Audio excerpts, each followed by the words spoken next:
The spotlight felt hot and heavy, burning through the thin silk of my gown.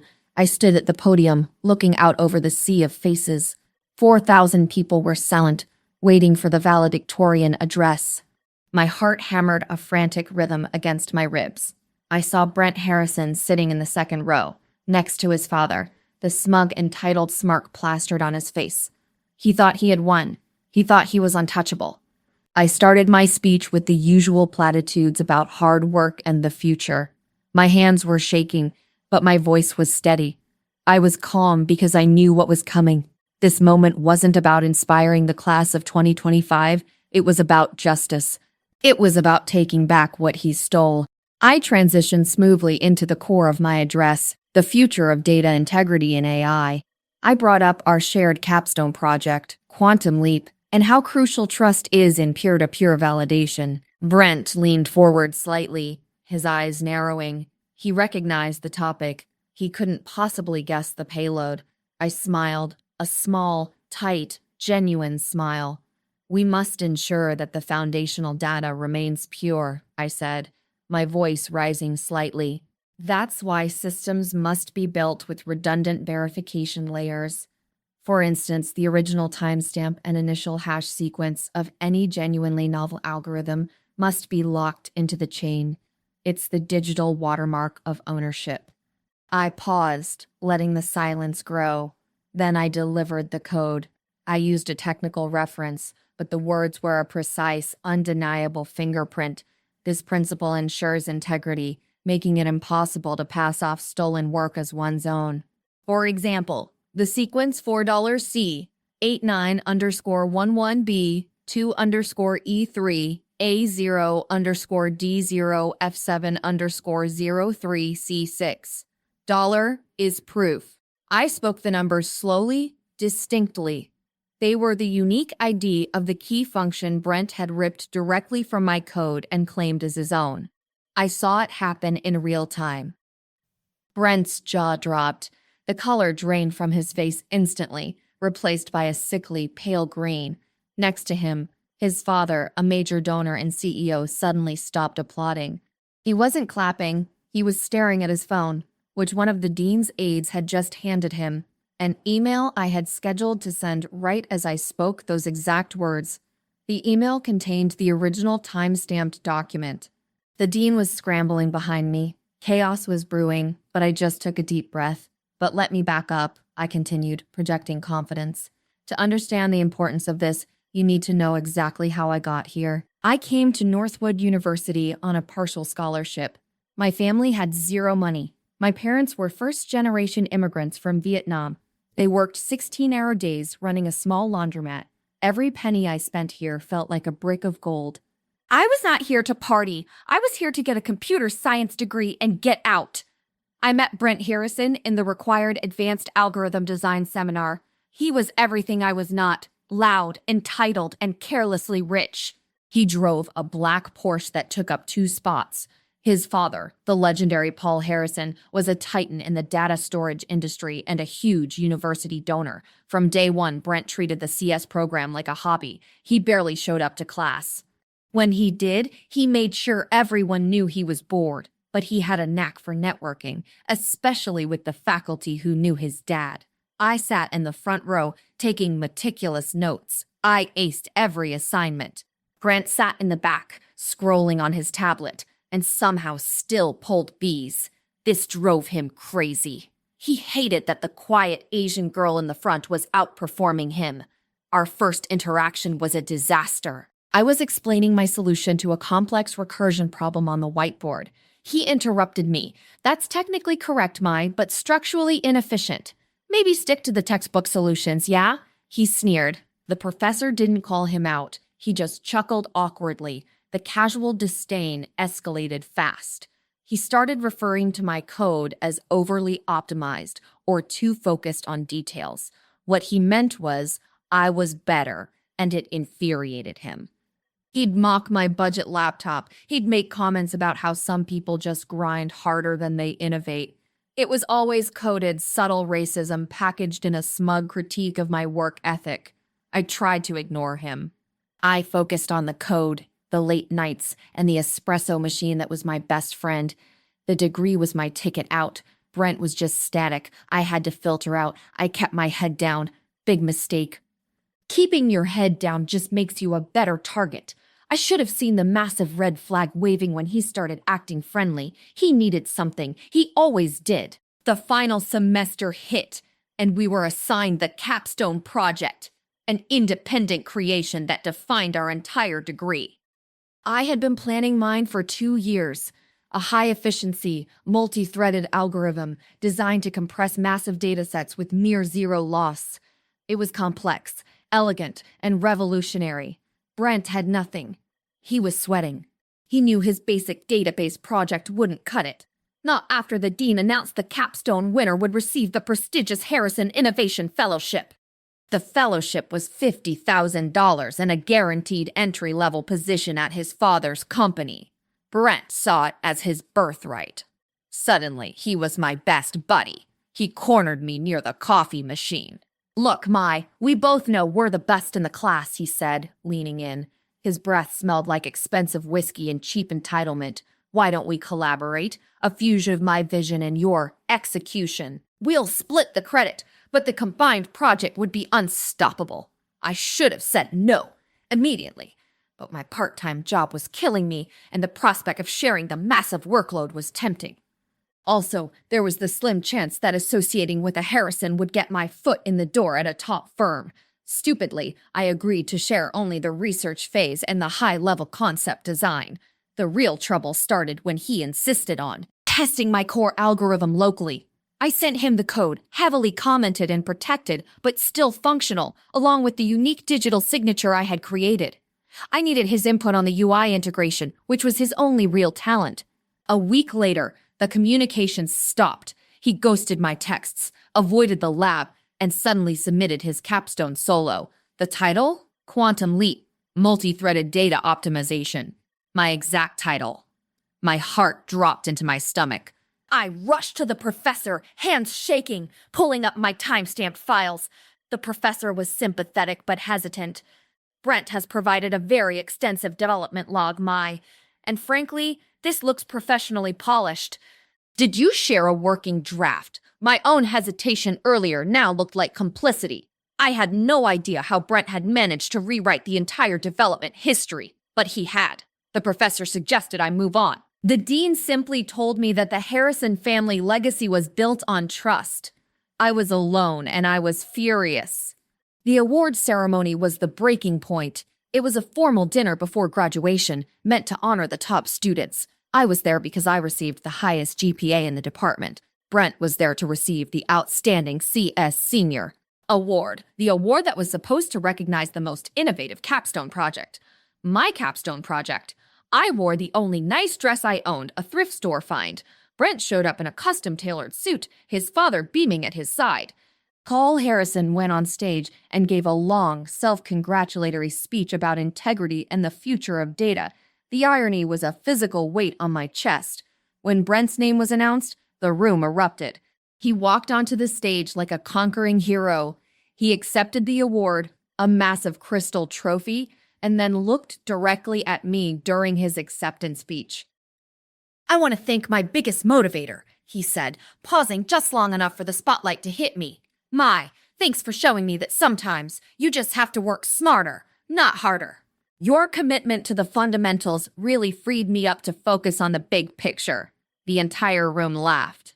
It was a thinly veiled insult. I did the hard work, you did the grunt work, and I took all the credit.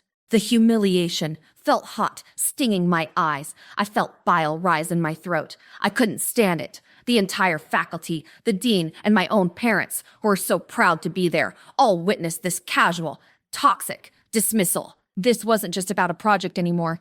This was about my entire identity, the sacrifice of my parents, and the value of my merit being erased by one entitled, privileged idiot. I stood up and quickly left the room, tears blurring my vision. I walked straight to my old small apartment and slammed the door. I sat down at my cheap desk, staring at the old laptop that held the true, original Quantum Leap code. My first instinct was to delete it all, to surrender. Then I realized I had the one thing Brent did not, proof baked into the code itself. His father's connections were a shield, but code does not lie. I had to stop thinking like a timid student. I needed to think like a systems architect. The traditional system failed me. I needed to bypass the system and expose the truth where no one could ignore it. The public, high-stakes platform of the commencement ceremony. The plan formed slowly, coldly, and with absolute precision. My focus sharpened from fury into pure, calculated malice. I was the department's top student for a reason. I could spot a vulnerability and exploit it. The vulnerability here wasn't technical, it was social. I was valedictorian. I had the podium, the microphone, and 4,000 witnesses, including the entire board of trustees and Brent's father. This was my zero-day exploit. First, I had to ensure my speech was approved. I wrote a dazzling, slightly verbose speech about the bright future of AI and the importance of ethical computing. The dean loved it. I submitted the official draft 2 weeks early. The draft was clean, inspiring, and completely harmless. But the final, spoken version would contain a payload. The key was the technical section. I knew Brent and his father would be there. I knew the faculty would be listening. I knew I couldn't just say, Brent is a thief. I had to provide irrefutable, undeniable, immediate proof disguised as a high-level academic point. I created 2 documents. The first was a simple PDF containing the full, time-stamped development history of Quantum Leap, showing my initial commit dates and Brent's complete lack of meaningful contribution. Crucially, I highlighted the key functions hash, $4C89_11B2_E3A0_D0_0 $6_003C6 . The hash was long enough to be unique, but simple enough to be spoken. This second document was an anonymous, brief email sent from a burner account to 3 key people: the dean, the head of the ethics committee, and Paul Harrison's executive assistant. The email simply stated, "Listen closely to the valedictorian speech regarding data integrity. A certain numerical sequence will identify a serious ethics violation that impacts a recent departmental award." I scheduled this email to send 30 seconds before I was due to speak. My script for the speech was color-coded. The clean version was black. The subtle damning lines were printed in a light gray I would only see on the podium's teleprompter. I rehearsed the delivery of the hash sequence over and over until it sounded like a casual, throwaway reference to a new industry standard. It needed to sound professional, not accusatory. The code would speak for itself. Graduation day. The air was thick with humidity and anticipation. I put on my gown. I felt like a coiled spring. I made sure to walk past Brent in the staging area. He gave me a dismissive nod. "Good luck with your little speech, Mai," he drawled. "Try not to bore everyone to death." I just smiled politely. The ceremony started. The procession was long. Finally, the dean introduced me as the youngest, most decorated valedictorian in a decade. I walked up to the podium. My legs were steady. I looked at the vast audience. I saw Brent and his dad right where I planned them to be. I started the speech, hitting all the required notes. It was inspiring. It was upbeat. I talked about finding passion and conquering fear. Then came the turn. I moved into the section on data integrity. I slowed my pace. "In the future of decentralized computing, trust is paramount," I stated. "We must be vigilant against intellectual property theft. The only true defense is cryptographic proof of origin." I felt my hands sweat, but the adrenaline kept me focused. Then I delivered the line exactly as planned. I looked directly into the camera feeding the jumbotron.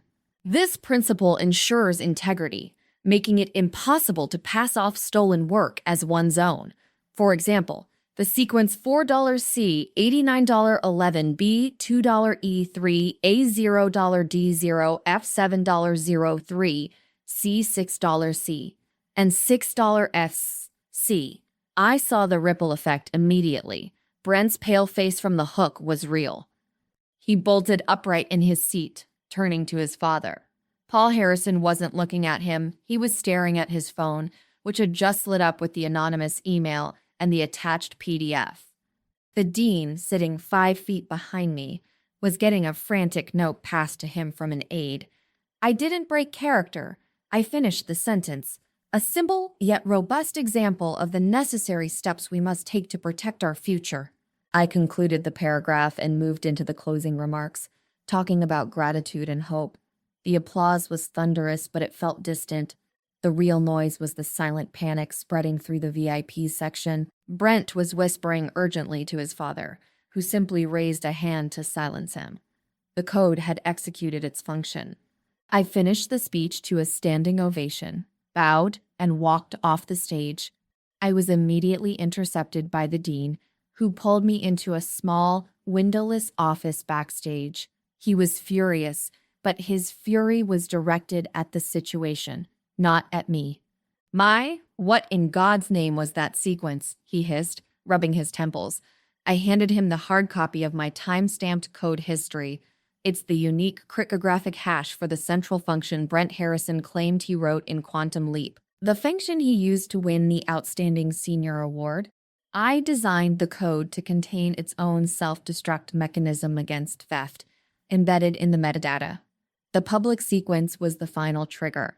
Before the dean could respond, Paul Harrison burst into the room, followed by a visibly panicked Brent. Brent started shouting immediately, "It's a lie! It's her attempt to ruin me because she is jealous!" Paul Harrison didn't look at Brent. He looked at the dean, then at me. He had the PDF open on his tablet. "Dean, the timestamps are impossible to dismiss. This is a very specific proprietary algorithm structure, Did you really embed this into your speech?" "I didn't accuse him of anything, Mr. Harrison," I said, looking him straight in the eye. "I merely demonstrated the need for digital integrity in a public forum. The code spoke for itself. The consequences were swift.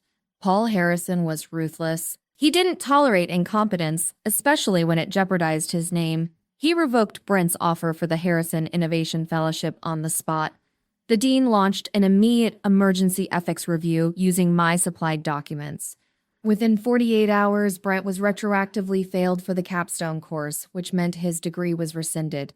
The plagiarism was deemed egregious in public. His scholarship was revoked. He was forced to leave Northwood University in disgrace. As for me, the story went viral within the academic tech community. A recruiter from a major rival firm of Harrison Data Storage, who was in the audience for the speech, contacted me that afternoon. She told me she admired my strategic thinking. I accepted their offer, a full-time, 6-figure position in Silicon Valley, starting immediately. My parents closed the laundromat and flew out to watch me start my new life. Brent got the humiliation he deserved. I got the future I had earned. The code always wins.